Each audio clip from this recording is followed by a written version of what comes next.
हम आज़ाद नहीं कि अपना फैसला कर सकें। चीख भी मारनी हो तो IMF से पूछना पड़ता है। PTI दौर में मुल्क की मईशत का कच्चूमर निकल गया।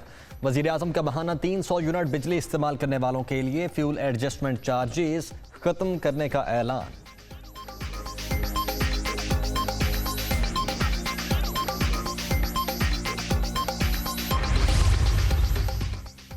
लूट मार के बाइस पाकिस्तान को IMF की गुलामी का सामना। लुटेरों की वजह से हमें दुनिया के सामने हाथ फैलाना पड़ते हैं, चोरों को तस्लीम नहीं कर सकता।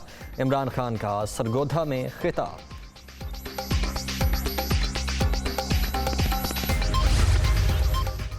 और सिपा सालार सिला मुतासरीन की दादरसी में पेश डेरा इस्माइल खान और रुझान में मुतासरा इलाकों का दौरा। मुश्किलात के शिकार अवाम से मुलाकात।